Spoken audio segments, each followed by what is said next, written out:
کو پتا ہو کہ کس کے بارے میں ہم بات کرنے جا رہے ہیں. ناظرین جی یہ ویڈیو دیکھیں 30 سیکنڈ کی ہے بس میں تاکہ ہم اس پہ بات کرنے جا رہے ہیں. کرونا کے اندر فوج نے جو ہے بہت زیادہ کنٹریبیوٹ کیا ہے. یہ پاکستان آرمی تھی جس نے صوبوں کو بھی ساتھ لیا. 18ویں ترمیم کی وجہ سے ہمیں ڈیٹا کے، ہمیں کوارڈینیشن کے، ہمیں بات چیت کے بڑے مسائل تھے. بہت سارے ایسے کام ہیں جو کہ ہمارے جو سویلین بھائی ہیں وہ اس کے لیے ٹرینڈ نہیں ہوتے. بالکل بہت سارے ایسے کام ہیں جو سویلین بھائی ٹرینڈ نہیں ہوتے، لیکن ناظرین یہ ہر کام کے لیے ٹرینڈ ہوتے ہیں. یہ مداخلت کر سکتے ہیں آ کے جو سویلین گورنمنٹ ہے. اور یہ 18ویں ترمیم سے ان کو کیا تکلیف ہے؟ یہ تو آئین کا حصہ ہے. میں سمجھتا ہوں اگر کوئی صحیح چیف جسٹس ہوتا تو وہ اس وقت تک یہ فارغ ہو چکے ہوتے، کیونکہ 18ویں ترمیم سے آپ کو کیا تکلیف ہے؟ میرے ہضم نہیں ہوئی یہ بات نا کہ 18ویں ترمیم ایک آئین کا حصہ ہے اور اس سے اگر آپ تکلیف کر رہے ہیں تو اس کا مطلب ہے آپ اس سے انحراف کر رہے ہیں. اور پھر آپ جو ہے وہ جو وزیر اعلیٰ یا چیئرمین ہیں دوسرے وہ کہہ رہے ہیں میرے پرسنل دوست ہیں. یہ مطلب سمجھ نہیں آیا کچھ. جی راجہ صاحب اب آپ کر لیں، میں تو کر چکا. سب سے پہلے تو یہ جتنے ٹاپ کے جرنیل ہیں یہ غداری کے مرتکب ہوتے ہیں ہر آئے روز. جب آپ آئین سے انحراف کرتے ہیں، جو آپ کا کام ہے، جب آپ اس سے ہٹ کے بات کرتے ہیں تو آپ جو ہے اپنی اوتھ سے غداری کر رہے ہیں. اسی طریقے سے ایک جنرل غفور صاحب تھے جو ہمیشہ آ کے سیاست میں باتیں کرتے تھے. ہی از ڈکلیئر غدار according to the constitution of Pakistan. کسی کو اچھا لگے یا برا لگے، پاکستان کے کانسٹیٹیوشن اور ان کی اوتھ کے مطابق یہ غدار ہیں، غداری کے مرتکب ہوتے ہیں. کیونکہ ان کا اوتھ، دیکھیں اوتھ کہتے ہیں کہ آپ سیاست نہیں کریں گے، اور اس کے آگے ایک اور بھی لفظ لکھا ہوا ہے کہ آپ کوئی ایسا کام نہیں کریں گے جس سے شائبہ بھی ہو کہ آپ سیاست کر رہے ہیں. شائبے کا مطلب ہے کہ شک بھی گزرے. اتنی کلیئر جو ہے اس کی انسٹرکشن ہے. مگر بدقسمتی دیکھیں پاکستان میں آج کل توہین مذہب ہوتی ہے، توہین رسول اللہ صلی اللہ علیہ وسلم ہمارا پرائم منسٹر کرتا ہے. اللہ تعالیٰ کی خدا نہ ہستا معاذ اللہ یہ توہین کرتے ہیں ان کے منسٹر ٹی وی پہ بیٹھ کے. توہین خدا معاذ اللہ، توہین رسالت معاذ اللہ، توہین اصحابہ اکرام، وہ سب جائز ہے. مگر فوج کا جو غلط کام ہے اس پہ اگر آواز اٹھائیں تو آپ پہ جو ہے وہ غداری لگ جاتی ہے. یہ کس قسم کی ہم دنیا میں رہ رہے ہیں؟ سب سے پہلے تو ہمیں یہ سوچنا چاہیے نا ویئر وی آر اسٹینڈنگ. لیکن راجہ صاحب آپ نے دیکھا ہوگا کہ جب دھرنے کے وقت ایک وردی میں صاحب جو تھے وہ لفافے میں پیسے دے رہے تھے لوگوں کو اور کہہ رہے تھے باقی اور بھی ملیں گے. اب وہ آپ کے چیف ہیں ISI کے، تو مطلب ہم کیا کریں؟ مطلب پھر یہ بھی آپ بات چھوڑیں، آپ کو آتے ہیں ہم وہاں سے بیٹھ کے یہاں پہ بات کر رہے ہوتے ہیں.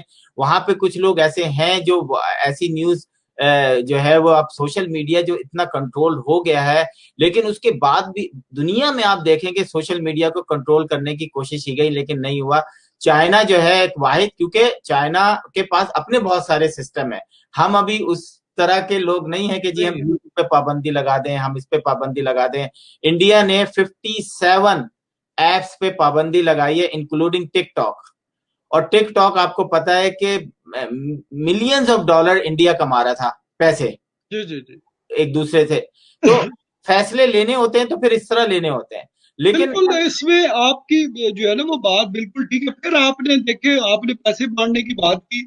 باجوہ صاحب آن ریکارڈ ہے، انہوں نے کہا تھا اگر فیض آباد دھرنے میں فوج کی انوالومنٹ ہو جائے ثابت تو میں ریزائن کر دوں گا.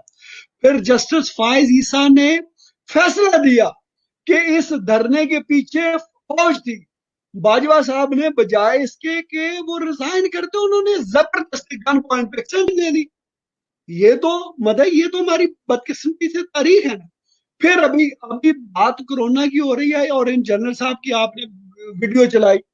اب آپ بتائیں کہ یہ جو جنرل صاحب بول رہے ہیں ان کے منہ میں الفاظ آپ کے ہیں، آواز ان کے منہ سے آپ کی نکل رہی ہے، ویڈیو ان کی اپنی ذاتی ہے نا، جو انہوں نے بولا وہی ریکارڈ ہوا نا.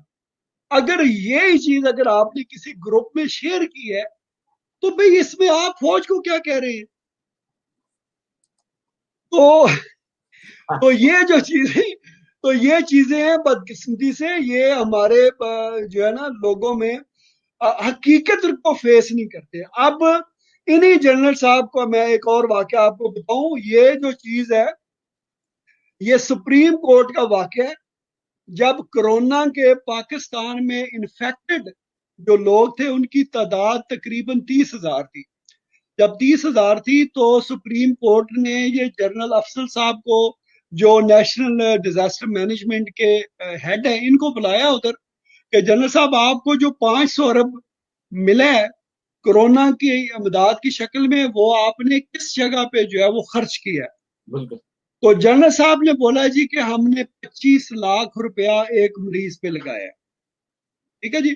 ابھی آپ ٹیلی فون پکڑیں اور اس پہ 500 ارب لکھیں اور 500 ارب کو 25 لاکھ پہ ڈیوائیڈ کریں، یعنی کہ لگے تو 25,000 بھی نہیں ایک بندے پہ، ٹھیک ہے جی۔ مگر اگر ان کی بات مان لی جائے، جیسے جج صاحب نے مانا کہ آپ نے 25 لاکھ لگایا، اگر 25 لاکھ سے آپ ڈیوائیڈ کریں 500 ارب کو تو 2 لاکھ آپ کا آنسر آئے گا۔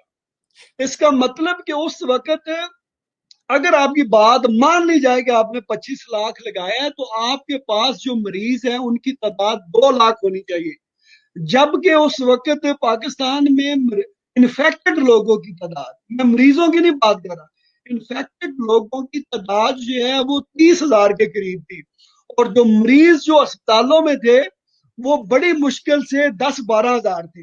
اچھا، اب پھر ان کا کلیہ آپ یوز کریں، 500 ارب روپیہ لکھیں، 12,000 سے اس کو ڈیوائیڈ کریں تو 3.5 کروڑ روپیہ اپروکسیمیٹلی آتا ہے جو ایک مریض پہ لگتا ہے، اگر ان کی بات مان بھی لی جائے۔ اس وقت میں دعوے سے کہتا ہوں یہ جو اس وقت جو بیٹھے ہوئے جرنیل یہ اربوں میں لوٹ رہے ہیں ایوری ڈے۔ میں اتنی میرے پاس سٹوریاں آتی ہیں، میں شیئر تو نہیں کرتا، یہ اربوں میں لوٹ رہے ہیں اور بغیر خوف و خطر لوٹ رہے ہیں۔ یہ جو بات کرتے ہیں ابھی میں سویلین کی میں بات نہیں کر رہا، میں ان کی بات کر رہا ہوں۔ راجہ صاحب، ناظرین، ہمارا